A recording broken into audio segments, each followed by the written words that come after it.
राम राम जी, कैसे हो आप सब। आशा करती हूँ आप सब अच्छे होंगे। तो जी आप सबका स्वागत है एक और नए व्लॉग में। और ये व्लॉग है कल का, यानी कि संडे। बच्चों की छुट्टी है और देखिए संडे के दिन मशीन तो सुबह उठते ही लगानी पड़ती है। वैसे तो आज इतने ज़्यादा कपड़े थे नहीं, पर ये था कि बच्चों की ड्रेस जैसे 2 दिन 3 दिन अलग लगती है, 2 दिन अलग लगती है, तो दोनों जोड़ी ड्रेस गंदी हो रखी थी। तो बस थोड़े से डेली के और थोड़े से ये जैसे बच्चों की ड्रेस वगैरह थी, सारा सब धुलना था। तो सुबह उठते ही सबसे पहले अपना यही काम शुरू किया मैंने। और बस अभी कपड़े धुलने का काम लगभग मेरा सारा निपट गया था। खाना तो जैसे आजकल रितिका बना लेती, सब्जी शाम के टाइम पर बनती है, तो सुबह सिर्फ रोटियां बनानी रहती है। तो जिस दिन भी बच्चों की छुट्टी रहती है ना, उस दिन रोटी वगैरह बनाने का काम रितिका देख लेती है। तो मेरा ये रहता है कि चलो अपना जो भी 1-2 एक्स्ट्रा काम है वो निपटा लेती हूँ। तो बस मैंने आज अपना सारा बाहर का काम ही समेटा है। और घर में देखिए काम की तो कोई कमी रहती ही नहीं। तो अभी कपड़े तो मैंने सारे धो दिए हैं। लाइट चली गई थी, आजकल लाइट का भी कुछ ऐसा ही चल रहा है, कभी आती है कभी जाती है। तो अभी शाम का टाइम हो गया है, लगभग 5-5:30 बज गए हैं और आज बच्चों की छुट्टी भी थी। तो अभी मेरी तैयारी शुरू हो गई है पिज्ज़ा बनाने की, वो भी गेहूं के आटे से। मैदा से तो हम हमेशा बनाते ही हैं, दोनों तरह का बनाऊंगी। तो सबसे पहले तो मैंने ये 1 कटोरी गेहूं का आटा ले लिया है और उसमें डाला है फिर आधी चम्मच से थोड़ा सा कम नमक, आधी चम्मच ही इसमें मैंने चीनी डाली है और आधी चम्मच के आसपास ही हम इसमें जैसे खाने वाला जो मीठा सोडा रहता है ना, वो डालेंगे। बेकिंग पाउडर रहता है तो थोड़ा सा कम डालते हैं, मीठा सोडा थोड़ा सा ज़्यादा जाता है। और साथ में इसमें हम डालेंगे 4-5 चम्मच दही। दही भी थोड़ी सी खट्टी है, खट्टी दही से क्या होता है कि आटा थोड़ा जल्दी फर्मेंट हो जाता है। तो बस अभी लगभग जैसे हमने ये जो दही डाली थी ना, इससे ही ये आटा हमारा गूंथ कर तैयार हो जाएगा।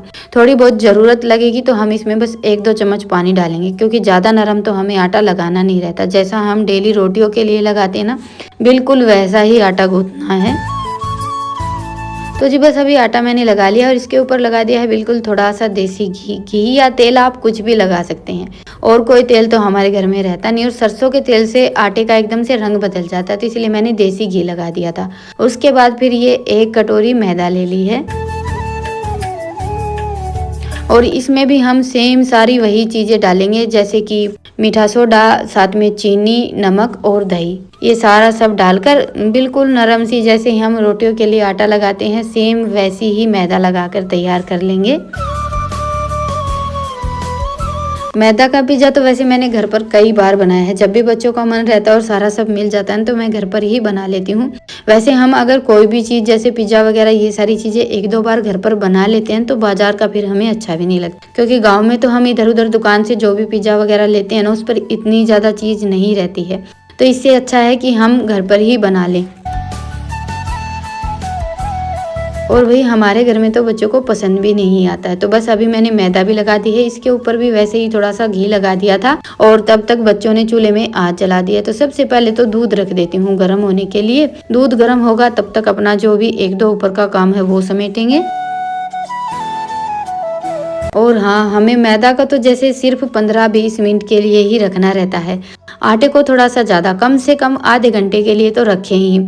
और अगर पहले से तैयारी शुरू करें तो 1 घंटे के लिए रख दें, बड़ा ही अच्छा पिज़्ज़ा बनकर तैयार होगा। उससे क्या होता है कि मैदा या आटा कुछ भी लगा लीजिए, थोड़ा अच्छे से उठ जाता है। और तब तक मैंने इनके लिए रोटियां बना दी थी। आज इनको बड़ी जोर की भूख लगी हुई थी। खेत में जाते हैं तो भूख तो थोड़ी सी ज़्यादा लगती ही है। खेत का एक तो काम थोड़ा सा ज़्यादा रहता है और दूसरा पता नहीं क्या बात है, आप खेत चाहिए 2 बार खाना इत्मीनान से खा लेंगे, उतनी ज़्यादा भूख घर पर कभी भी नहीं लगती है। घर पर तो बस 1 बार खाना खाया और छुट्टी। तो जी खाना बनाया, दूध गर्म किया, इतना सारा काम करते करते मुझे आधा पौना घंटा तो आराम से लग ही गया था। और आटा भी हमारा अच्छे से उठ गया था, तो इसको मैंने 1 बार बड़े ही अच्छे से गूँथ लिया है पटक पटक कर। उसके बाद फिर मैंने ये चकला ले लिया था और इसके ऊपर थोड़ा सा घी लगा लिया था पहले। फिर इसको हाथ से ऐसे फैला लिया। आप चाहें तो जैसे जिस भी बर्तन में फैलाना है ना, उसमें भी फैला सकते हैं। देखिए रोज़ रोज़ तो बनाते नहीं हैं, कभी कभार बनाते हैं, तो इतना ज़्यादा जैसे ये नहीं रहता कि भाई बर्तन में ही फैला लेते। तो मैंने चकले पर फैला लिया था। उसके बाद फिर ले ली है ये डेली में खाना खाने वाली प्लेट और इसके ऊपर थोड़ा सा ज़्यादा घी लगा दिया है। क्योंकि उसके बाद फिर बटर पेपर वगैरह कुछ भी लगाने की ज़रूरत नहीं है, बस थोड़ा सा घी एक्स्ट्रा लगा लें, बड़े ही आराम से हमारा पिज़्ज़ा निकल जाएगा। और हल्के हल्के हाथ से इसको फिर मैंने इस प्लेट में अच्छे से फैला लिया था, क्योंकि इसका साइज़ थोड़ा सा मुझे छोटा लग रहा था और दूसरा ये थोड़ा सा मोटा ज़्यादा था। और साइडों में से मैंने थोड़ा सा जैसे मोटा रखा और बीच में से पतला। भोग वाली चम्मच लेकर उसमें अच्छे से सुराख कर लिए हैं। और चूल्हे पर मैंने खाना बनाने के बाद फिर कढ़ाई रख दी थी, हल्की सी गर्म हो गई थी, तो इसमें ये जैसे जो मोटा नमक रहता है वो डाल दिया है। और अभी ये जो हमने पिज़्ज़ा बेस बनाकर तैयार किया है हमारा होममेड, इसके ऊपर डाल देते हैं पिज़्ज़ा सॉस। सॉस आप कम या ज़्यादा कैसे भी, मतलब कितना भी अपनी पसंद के हिसाब से डाल सकते हैं। लेकिन देखिए कभी कभी हम घर पर बनाते हैं तो सारी चीज़ें अच्छे से डालते हैं तो खाने में और भी ज़्यादा अच्छा लगता है। तो बस सब्जियां तो रितिका ने सारी कट कर दी थी, तो मेरे पास तो बस शिमला मिर्च, टमाटर और प्याज रखी थी। वैसे तो थोड़ा सा मैंने पनीर भी रखा था, लेकिन वो मैं आज पिज्ज़ा पर लगाना भूल गई थी, बाद में ध्यान आया। और पनीर मैंने बचाकर भी पिज्ज़ा बनाने के लिए ही रखा था। तो जी बस अभी सारी सब्जियां डाल दी और उसके बाद फिर डाल दी है थोड़ी सी एक्स्ट्रा चीज़, और फिर जो जैसे वो क्या बोलते हैं चिली फ्लेक्स और ओरिगेनो वगैरह डालते हैं, वो दोनों चीज़ें डालकर पिज़्ज़ा बेस हमारा तैयार हो गया है। मतलब कि पिज़्ज़ा तैयार हो गया है, बस अभी इसको पका लेते हैं। और पिज़्ज़ा बनाना है ना बहुत ही ज़्यादा आसान है। इसको बनाने में ना तो इतना ज़्यादा ताम झाम करना पड़ता है, और घर पर बनाकर खाते हैं ना तो गरम गरम खाने में भी बहुत ज़्यादा अच्छा लगता है। तो आँच को रखा है थोड़ा सा धीमा, और बस जो आटे का पिज़्ज़ा था वो मैंने कढ़ाई में रख दिया पकने के लिए। और चलिए तब तक हम ये मैदा का पिज़्ज़ा बनाकर तैयार कर लेते हैं। वैसे देखिए आटा और मैदा दोनों ही बड़े अच्छे से क्या बोलते हैं उसको फर्मेंट हो गई थी। तो मैदा को भी मैंने हल्का सा जैसे हाथ से मथ लिया था, गूँथ लिया था थोड़ा सा, और उसके बाद फिर बस प्लेट में थोड़ा सा घी लगाकर अच्छे से फैला लिया, और फिर सारी चीज़ें डालकर ये मैदा का पिज़्ज़ा बनाकर तैयार कर दिया है।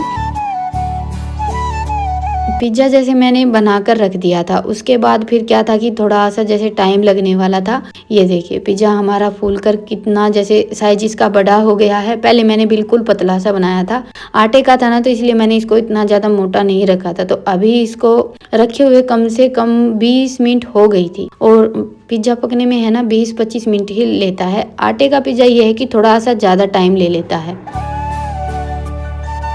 मैदा का पिज़्ज़ा तो हमारा बस 20-25 मिनट में पककर तैयार हो जाता है, इससे ज़्यादा पकाने की ज़रूरत नहीं पड़ती है। तो बस अभी हमारा ये पिज़्ज़ा अच्छे से पक गया था, तो इसको तो मैंने निकाल दिया, और ये जो दूसरा बनाकर तैयार किया था ना, इसको कढ़ाई में रख दिया है। ये सारी चीज़ें बनाने में पता नहीं क्या बात है, थोड़ा बहुत इधर उधर हाथ जैसे जले बगैर तो रहता ही नहीं है।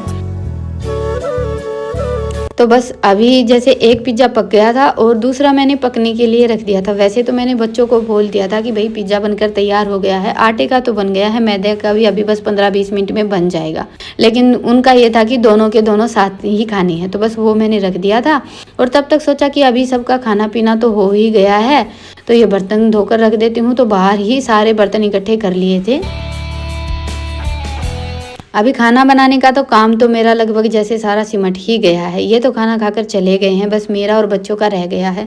इन दोनों ने तो आज अभी तक खाना भी नहीं खाया है। पहले पिज़्ज़ा खाएंगे, उसके बाद फिर थोड़ी बहुत भूख रहेगी तो रोटियां खाएंगे। तो बस अभी मैंने ये बर्तन वगैरह सब समेट कर रख दिए हैं। अब इत्मीनान से हम एक काम को लेकर बैठ जाएं ऐसा तो कभी होता ही नहीं, क्योंकि एक साथ हमारे 2-3 काम तो चलते ही रहते हैं। और देखिए पिज़्ज़ा बनकर तैयार हुआ, तब तक बर्तन वगैरह का और भी जैसे दूध धार का जितना भी काम था ना, मैंने अपना सारा निपटा लिया है। और वैसे देखा जाए तो देखिए घर संभालना भी कोई आसान काम नहीं होता है, पूरा दिन निकल जाता है और हमारे दिमाग में हर टाइम क्या चलता रहता है वो हम ही जानते हैं, क्योंकि हमारा ध्यान हमेशा काम पर रहता है। हम चाहे कुछ भी करते रहें, ये रहता है अभी ये करना है वो करना है, लेकिन ये सारी बातें कोई समझता नहीं है। वो बस हमारे मन की बात है। हाँ, हमारी तरह जो घर संभालते हैं वो समझ सकते हैं। तो जी बस अभी पिज़्ज़े हमारे बनकर तैयार हो गए हैं। चलिए बच्चों के लिए गरम गरम ही कट कर देते हैं। वैसे तो देखिए दोनों ही पिज़्ज़े खाने में बहुत ज़्यादा अच्छे बने थे, पर ये हो जाता है कि मैदा के मामले में ज़्यादातर बच्चों की फरमाइश आती रहती है, और जिनके घरों में आता रहता है ना,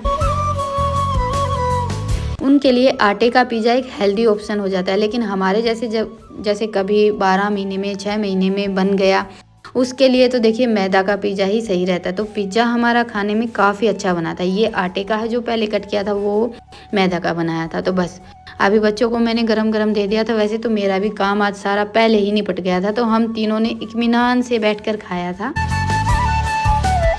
और सच बताऊं तो हम दुकान से कोई भी चीज़ लेकर आते हैं, कभी कभार जैसे बाजार से लेकर आए। बाजार से तो वैसे हमारे घर में कभी आता ही नहीं है, गांव में ही दुकान से लेकर आते हैं, तो उसको खाने में वो मज़ा नहीं आता है जो हम घर पर बनाकर खाते हैं। तो जी इस पार्टी में तो हम तीनों ही रहते हैं, क्योंकि इनको तो ये सारी चीज़ें चटर पटर पसंद नहीं, और इसलिए मैंने पहले ही इनका खाना पीने का जो भी काम था ना वो निपटा दिया था। और पहले ही मेरा बच्चों के साथ ये था कि भाई हम बाद में इत्मीनान से अपने पिज्जे बनाकर खाएंगे। तो बस अभी खाना पीना हमारा हो गया था और उसके बाद फिर आ गया था ये पार्सल, बस अभी आया है। इसमें हमने मंगवाए हैं जो डब्बे मैंने पहले आप सबको दिखाए थे सफ़ेद कलर के सामान वगैरह रखने वाले, वो रिप्लेस करके मंगवाए थे, क्योंकि उसमें से एक दो डब्बा हल्का सा क्रैक हो रखा था, तो हमने रिटर्न कर दिया था। तो बस उस दिन के बाद फिर ये पार्सल आज आया है। अभी क्या है कि दिवाली का टाइम आ गया है, तो कोई भी चीज़ ऑर्डर करते हैं तो उसको आने में 10-12 दिन आराम से लग जाते हैं। डेट तो काफ़ी आगे की थी, शायद 15 या 20 तारीख तक आने वाले थे, लेकिन आ गए हैं थोड़े से जल्दी। तो बस अभी आते ही सबसे पहले तो मैंने और रितिका ने जैसे सारे ये जो भी इनके डब्बे वगैरह अंजर पंजर हैं सब चेक किए हैं कि भाई कहीं कोई चीज़ जैसे क्रैक तो नहीं है, क्योंकि पिछली बार सेट कर लिया था, उसके बाद फिर ध्यान दिया था कि एक तो डब्बा हल्का सा क्रैक हो रखा था। पर ऑनलाइन का ये हो जाता है कि कोई भी चीज़ अगर ख़राब आ जाती है तो घर बैठे ही हम उसको बदलवा सकते हैं। बाज़ार की चीज़ों में हमें थोड़ा सा अड़कस हो जाता है, अगर ऐसी कोई चीज़ आ भी जाती है तो हम सोचते हैं अभी हल्की फुल्की क्रैक है रख लेते हैं, लेकिन ऑनलाइन में ये है कि अगर थोड़ा सा भी हमें पसंद नहीं आता तो घर बैठे ही हम उसको बदलवा सकते हैं। तो चलिए अभी लेते हैं आप सबसे विदा, फिर मिलते हैं एक प्यारे से व्लॉग के साथ। तब तक के लिए राम राम, स्वस्थ रहें, मस्त रहें, अपना और अपनों का ढेर सारा ख्याल रखें।